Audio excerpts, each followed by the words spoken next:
Welcome to this episode of Prairie People's Poetry, a spotlight series highlighting Saskatchewan spoken word artists through performances and conversation on the craft and community of the art form.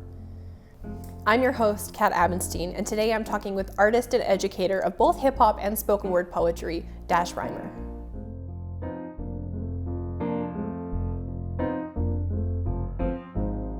Yeah, so my name is Dash Reimer. It's really just my middle name and my last name.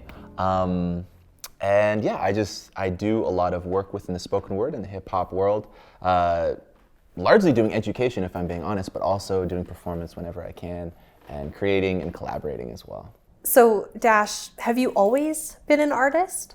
I have always, I guess, been an artist in like this sort of like ethereal, like everyone's creative kind of way. But I think like as a kid, my parents would have us do like creative writing exercises and things like that all the time. But I don't think I ever actually would have seen myself that way, or I think more actively engaged with it until I was in about grade 12 in high school. So when did you start calling yourself an artist? I don't know if I call myself an artist now even. Like I do, but like it feels weird.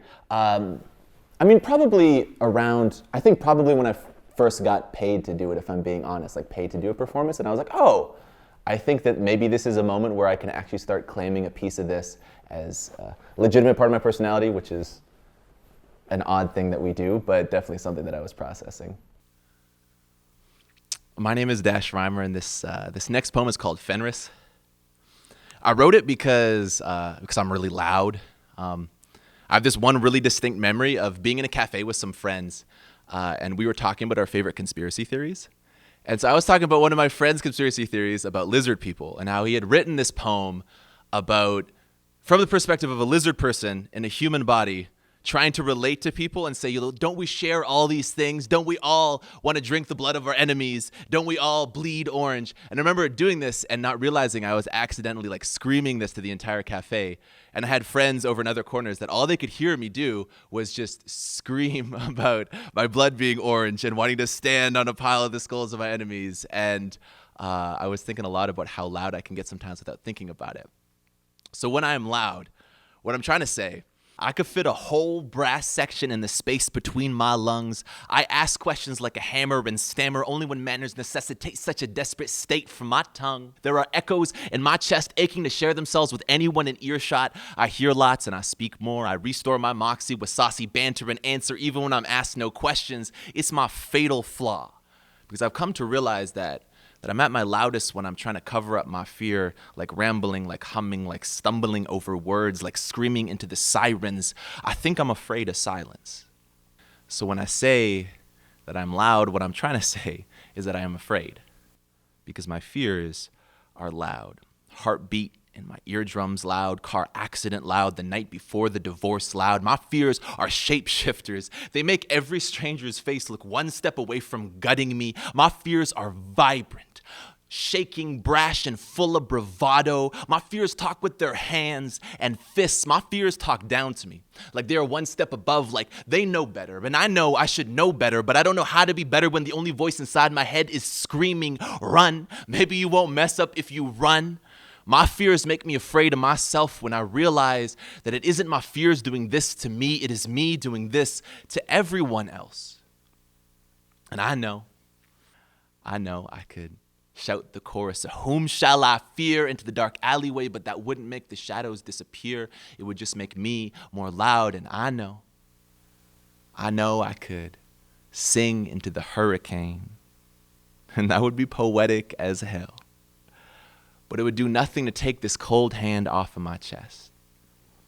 It would do nothing to give me back all of the love that I missed out on while my mind was spinning conspiracies and shrieking Bloody Marys into every funhouse mirror I measure the world by. You see, I was told that noise is just another way that we lie to the grief that sits inside our silence.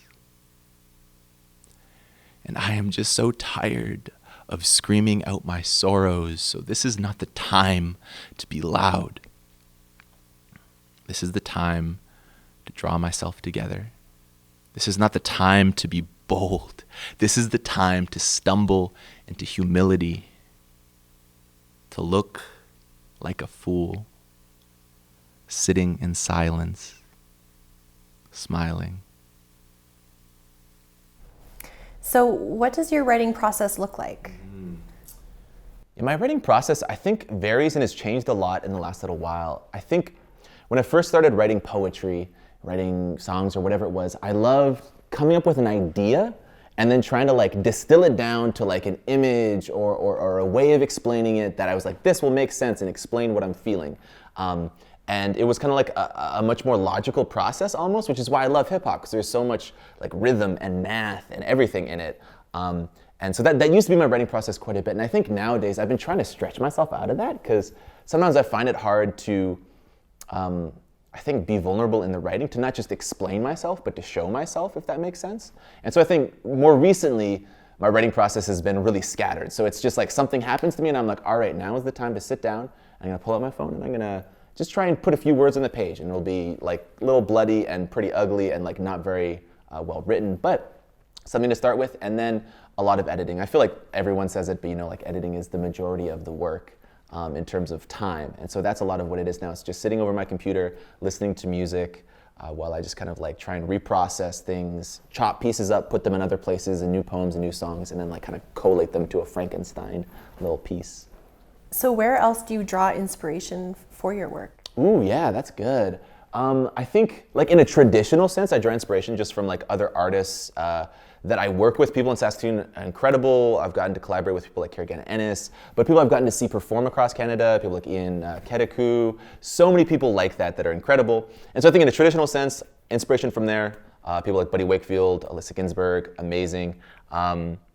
Elisa Harris is who I meant. Alyssa Ginsburg is also amazing though. But I think more recently I've been trying to, I think, understand, like in all areas of my life, like what it looks like also to, I think, like honor the spaces I think that I naturally draw inspiration from. Like, I mean, I think, you know, whether or not it's talking about like the land or just sort of like my family, like spaces where they're not necessarily, I'm like, hey, I heard this rhythm and I liked it, so I'm trying to emulate that, but where it's just sort of like, this is something that's built into me and has inspired me, even when I'm not consciously thinking about it. And so I think trying to be more cognizant of that so I can actually, I think love and honor that better in my writing process. I used to call her my sun, and I was her moon. But a sun is just a star, and there are approximately 100 million stars in just one galaxy, and each star can have over 100 moons in its orbit, so that makes us feel like we're a little less special. We've made the jump from a bouncy castle to an inflatable mattress, from a flaming ball of fire to a fake fancy electronic candle. Like, we realized all of our shooting stars are really just trash fires in space, and that makes all our wishes feel a little less magical, a little more practical, a little more like tactical dreaming. And I mean, nothing ends a relationship like honesty without caution. And I mean, nothing kills poetry like the truth. So here are some facts. Fact A. Even if you really were one in a million, there would still be 7,500 other people just like you on this planet. Fact B. There was no such thing as an original work of art. I mean, we are made up of all the dead pieces of carbon that somebody else already left at the universal goodwill. We ain't that special, don't fool yourself. Fact C. The surface of Jupiter has been experiencing a hexagonal-shaped storm the width of 2 Earths for over a decade now, and we don't really know why. Fact D.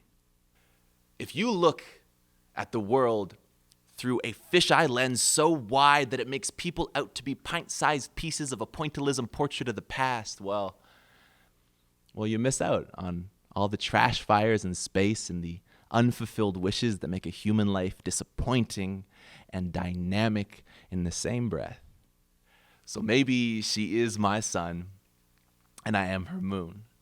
And maybe you have your own sun and moon and stars and asteroids that I never get to see or think of as special, because no one means something to everyone, but everyone means something to someone, and that means something because when I compare her to the sun, I'm not making a value statement on how many lumens she emits. I'm just trying to say I think she's brilliant, and she means the world to me.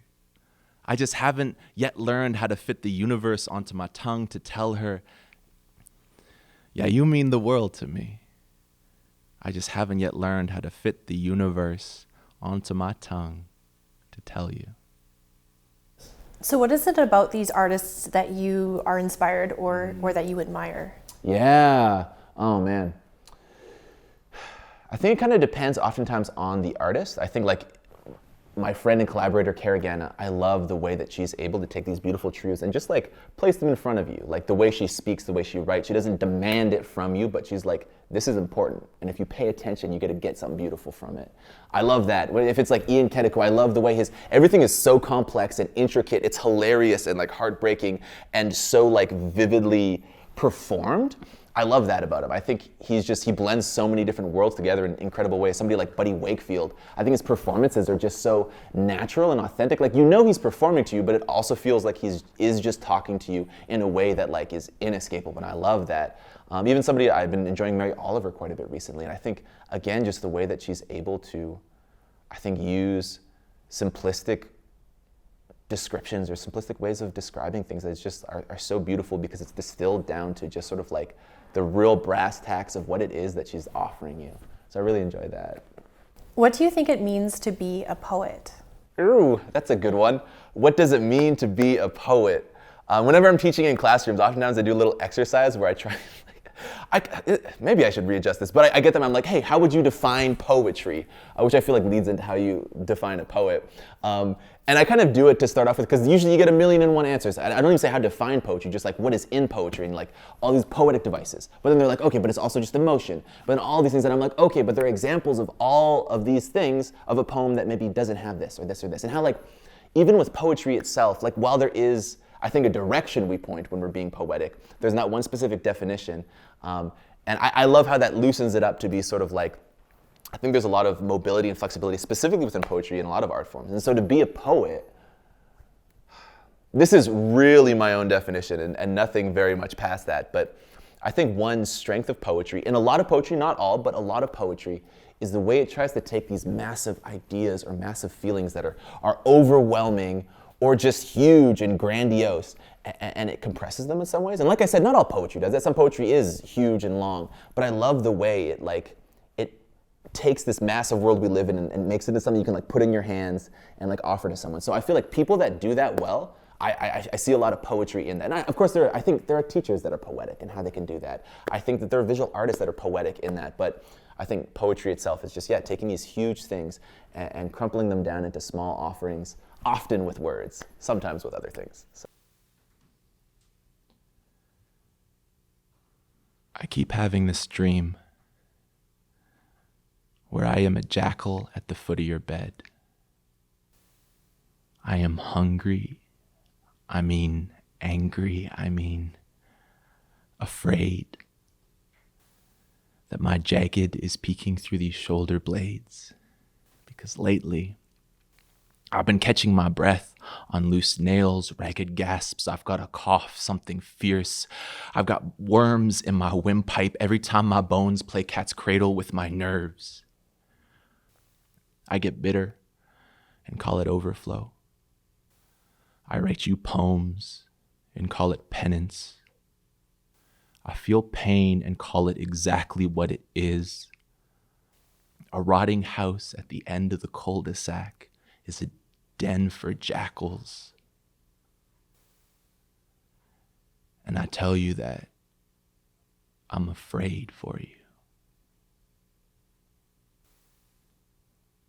But my fears are less about you and more about me. Everyone's guilty secret is that we want to be the jackal at our lover's door because there's power there. There's power in saying that I'm broken and don't know how to fix myself. There is a surprising amount of control that men gain from losing control. And so I don't. Instead, I take off the jackal's coat, step out the door, and return to dust, knowing that there was a time when the happy poems felt just as important as the sad ones. And that thought makes me smile. Just enough to show my teeth. So as an arts educator, What is your approach to teaching poetry or spoken word or hip hop? I feel like that is always interesting and kind of does depend, I think, on the classroom, on the context. I think for me, like one step for me always stepping into it is this isn't necessarily like the approach in terms of the methodology, but there's something I always need to do stepping into it is positioning myself. Whether even this is even when I'm performing, if I'm being honest, like I am operating within an art form, both hip hop and spoken word, that is rooted in cultures that are not the cultures that I come from. Like I come from like Mennonite culture. It's like one of the few that doesn't have huge storytelling roots. One of the few, you know? And so usually trying to root myself in like, what is the history of this beautiful thing we're entering into? What place do I take and what place do the students take? And then from there, usually like the first workshop, I guess, that I enjoy doing with young people specifically, old people, if they're willing, but it's a lot harder for them to step into it, is freestyle. I don't even pitch it as freestyle. I just sort of say like we're getting warmed up, and the warm up just happens to turn into freestyle. And because it's just like, I find the most intimidating thing, especially when they hit high school, to write a poem is the blank page. And so when you can give them some sort of tool or to like flex the muscle in which the blank page is not intimidating, where all we're doing is standing in a circle or in pairs and we're just talking back and forth, and all of a sudden we're adding in metaphors, and all of a sudden there's a little bit of rhyme in there, and we're just talking and there's nothing intimidating about the page. The silence doesn't even feel as scary. I really enjoy that because I think that opens them up to sort of like, all right, if you can do that and give them maybe a few ideas of poetic devices or ways to use words, and then you sit them at a page, I love that. Then you really see some beautiful things come out, and obviously so much more to edit and do with it. But I love getting to see that as a starting point for a lot of the students. So how have you become a better artist? I mean, I think there's a lot of ways, and a lot of people I owe, I think, a lot of any advancement I've had in my skill to. But the first thing that actually comes to mind is that, like, in recent years, I'll actually back up a tiny bit. For the first, probably, I've been performing for maybe 8 years now, so almost a decade. The first probably, 6 years of me performing, I remember one of my mentors, Isaac Bond, not always, but often commented on a way that I performed. He commented on how oftentimes when people perform, they perform as a vacuum or a grenade. I don't know why I chose these two things. There's multiple examples, but as someone that draws you in or someone that explodes out towards you. And there's legitimacy in both. And there's beauty in both, and urgency sometimes that's more necessary in some of them. But how I was always the grenade. I did not know how to be the vacuum cleaner. I couldn't do that. And I think that's actually, growing from that has been the most important part of my growth. And the reason I mention that is because my growth from it hasn't been like taking a workshop from like this artist or doing this thing. Like I've taken valuable workshops from like master poets, but it's actually been a lot of the internal work and like things like therapy and stuff like that, where it's actually like realizing that a lot of the way that I perform and the way that I do it is because it's so uncomfortable for me to actually just like place a truth in front of someone that's true about me and just let them decide what they want about it. It's easier for me to like formulate and craft an essay of a poem and then throw it at them and be like, that's the truth, and then like run away. And so this is something like I haven't gotten, I think, nearly I haven't gotten as better at it as I wish I had now, but I'm in the process of, and that's the thing that I say is changing my craft the most right now, is as I process what it looks like, not to have a faux vulnerability that is technically vulnerable but doesn't actually require me to like sit in that emotion while I share it, but to actually be able to share something and be there, be present with the people in that. And that's dangerous. Sometimes people do that to the point of masochism, but I'm not anywhere close to that. So I'm at the point where I'm trying to, I think some people talk about it as like embodying a poem, things like that. And that's just been a lot of the internal work, sitting with family. Like I was saying, like people that inspire me, like sitting with family, sitting with friends, just learning from, my relationship with God, things like that. Yeah. I'm falling to pieces or I'm falling in love. I can never tell, I can never tell. Yeah, I'm calling your name or I'm calling it quits. I can never tell, I can never tell. Yeah, it's fearful to think of how little I know. Scary to think that you could let me go. I'm wary of everyone, I look at close. You're the ghost of my murderer crows. Oh, if you're close enough to love me, then you're close enough to leave. I don't think you love me if you saw every piece of me. Yeah, let's have a fight, yeah, it won't make a sound. Let's build a house, yeah, let's tear it down. Let's make our beds, let's lie in it. Let's tell lies like I am a cynic. The minute I'm in it, I feel like I'm sinning. Synonyms for sincerity. Sinning when I pretend I don't care if we fall out, but don't fall away. I'm falling to pieces or I'm falling in love. I can never tell, I can never tell, yeah. Calling your name, or I'm calling it quits. I can never tell, I can never tell.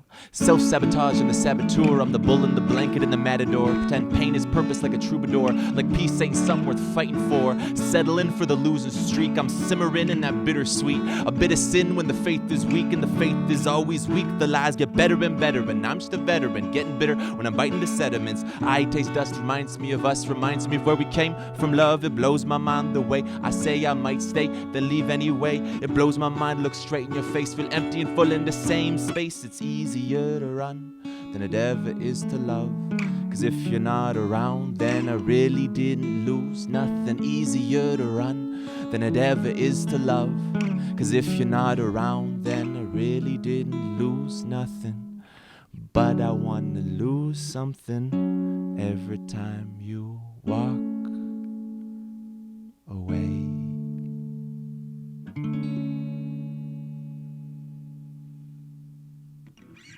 So how do you decide to perform a piece? I feel like how I used to decide when I was younger was like, how can I express a range of pieces, happy and sad, and a range of ways of performing, what things are most engaging. And so I was trying to be sort of like how can I show diversity of like image and performance as a poet? I think the drive for that was like looking presentable or exciting in some ways. And so I love the dramatic ways of performing.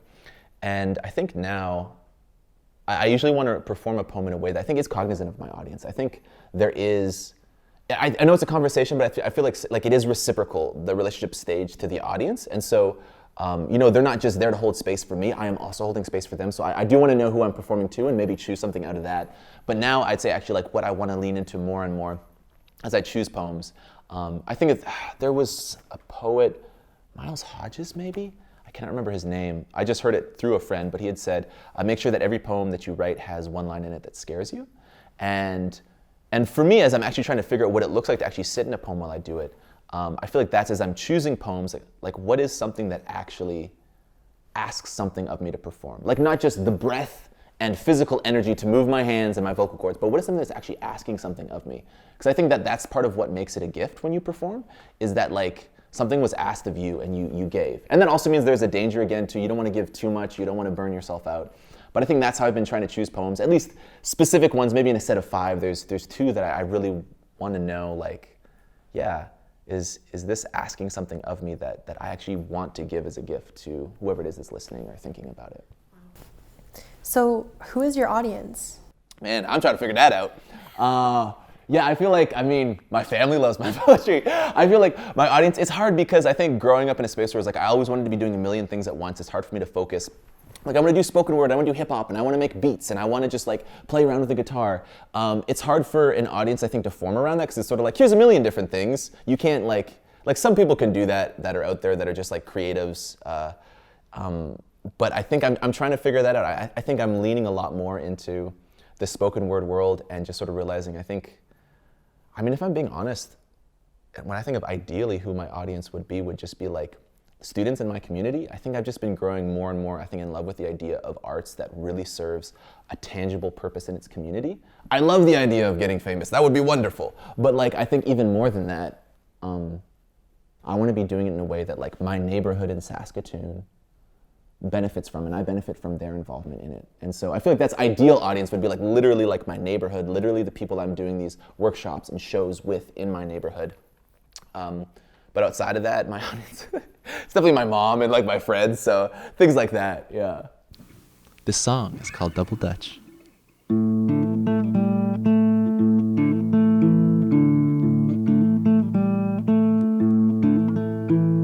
I'm a walking matchbox full of sentient cinnamon, make a cyanide pills look like cinnamon, dinner mint's acidic, but you never reach the finish like Pacific. Yeah, you better eat your spinach, I'm related to Genghis, but we ain't very close. Yeah, my veins be varicose, my name at merits toast, shame, you barely coast, the waves, here we go. My son's gonna use your lyrics as a periscope, cause this, remember to read your lines as you play your part. You're the court jester, I'm the rogue with a heart. It's a hand solo cup song. Banjos and cute blondes ain't never had a track I could really cuss on. It's prickly pear season, it's apparent I'm the heir apparent. Work twice as hard, lay low hand trying to trap a parent. Carrot faces made with Farrah Fawcett hair in better days. I'm a warning flare, I'm weather vane, I'm a burden to bear. I'm a household name, but only like 5 households, and one of them is my mother's.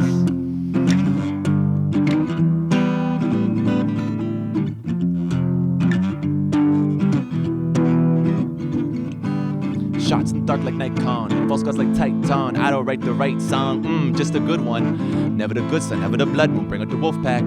Sever the soul ties, who told you you couldn't do that? Pull up in a taxi with the roof missing. Yeah, I might just be what you missing. Analog allegories, who listens? Packing palindromes like munition. Snakes remind me I'm in the Garden of Eden. Fakes remind me to always guard what I'm eating. Eating Caesar salad like I'm Caesar on the Ides. A2 attitude, yeah, I'm living second lives. And I've been shadow boxing giants for practice. Come after my fam, I'ma slap you with a cactus. Sometimes grief and love feel exactly the same. That's why all my love poems sound like blame. So blush. Never use my hate like a crutch. Forever on my toes like a game of double dutch. Never understood the kids that don't like the crust, but I still put up a fuss. Yeah. So how would you define community? Ooh, that's good. I don't know, I feel like community is such a funny thing. I've been talking with a lot of friends recently about the idea of neighborliness and how challenging it is, because I think these days, like with the internet, like I feel like one big difference with millennials and Gen Zers like growing up with the internet, it's like you got like this weird, interesting thing that you love that is your life. You can find your community online because somebody else out there and probably 10 or 50 other people out there also love the same thing. And so it's beautiful how these days we can like, community can be defined by the shared interest. You can find your niche somewhere out there. And so I do love that, and I love that open space, especially if people are in spaces where they need that, you know? I know some people that have found a lot of freedom in finding those spaces, so I think that's what a community is important. But I also have been loving, I think recently, again, this idea of neighborliness, like community as like literally the physical people around you. I think in a way where I am not able to look away from a certain situation or a certain person, which I think is instrumental as we talk about community building and what that looks like, is that we can't just section off things. I can't just say sort of like, these are my friends, they're good people, everyone outside of that is either not worth it or not good, you know? And so like as I think about like community being something that stretches me, I think that's what I'm getting more and more excited about as, community that I think is like even just geographical and just based around the fact that we all exist here and need to learn how to coexist. And what does it look like to have community that stretches you, not just provides you comfort?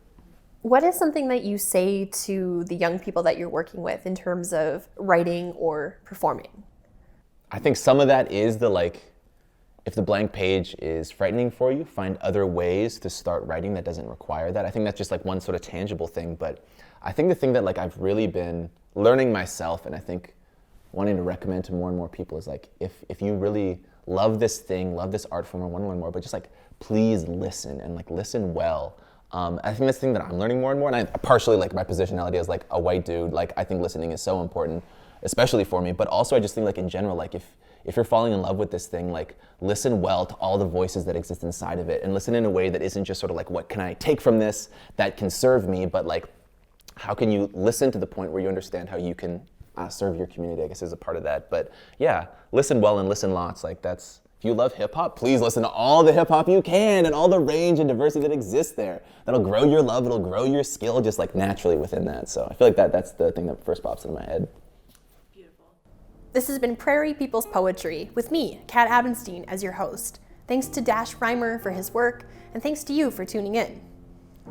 Make sure to like, share, and check out the other videos in our series. And be sure to let us know what you think. Thanks for supporting Prairie Poetry.